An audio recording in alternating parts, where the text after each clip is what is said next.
Le Conseil d'État neuchâtelois suspend le professeur dans l'affaire du plagiat, mesure provisoire en attendant l'enquête administrative. Notre bureau neuchâtelois révèle d'ailleurs que le rectorat en 2011 avait renoncé à réglementer cette problématique du plagiat. Virginie Pilot, Adrien Quay, Olivier Courte.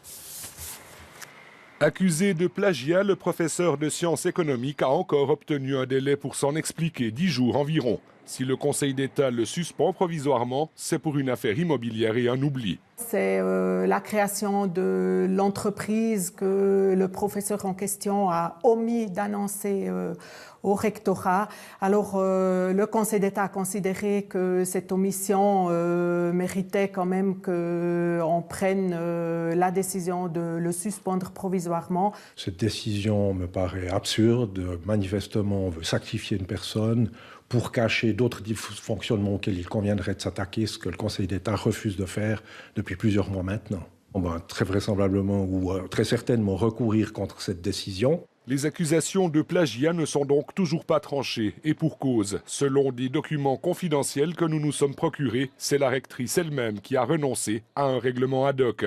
Dans un procès-verbal du Sénat datant de mars 2011, on lit. Le rectorat prépare un document sur le plagiat. En effet, il y a urgence, car rien n'a été fait à ce jour. Revirement 2 mois plus tard. Le choix a été de se concentrer à la demande de la rectrice sur la charte d'éthique. La question du plagiat a donc été mise de côté. Voici comment le rectorat l'explique aujourd'hui, en l'absence de la rectrice.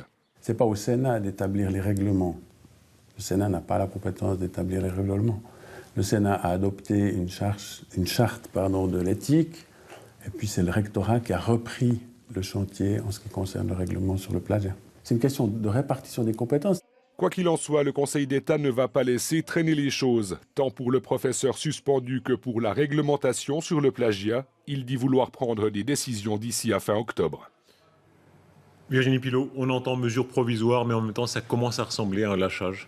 Oui, c'est vrai que le vent a clairement tourné là. Jusqu'à présent, le rectorat restait plutôt silencieux. On avait l'impression qu'il cherchait plutôt à étouffer les affaires. Et là, d'un coup, le ton change. La semaine dernière, le rectorat réagit très fermement en demandant lui-même, en écrivant au Conseil d'État et en demandant la suspension immédiate du professeur. C'était juste après les révélations du matin dimanche qui signalaient que le professeur avait des activités annexes, qu'il ne les avait pas signalées à sa hiérarchie. Puis d'un coup, on a eu comme ça la goutte d'eau qui a fait déborder le vase. Mais en même temps, ce qui était surprenant, c'était que le rectorat réagissait très fort à un fait presque mineur, alors qu'il était resté muet après l'affaire qui a scandalisé le monde académique, l'affaire du plagiat. Au-delà de ce cas précis, il y a un débat sur la gestion de l'université, même sur sa taille critique. Sur sa taille critique, oui, à la suite de cette affaire, peut-être, on n'en sera jamais sûr. Les inscriptions en bachelor de sciences économiques ont baissé de 30% et cette baisse va avoir des conséquences financières puisque les subventions fédérales sont proportionnelles au nombre d'étudiants inscrits dans une université.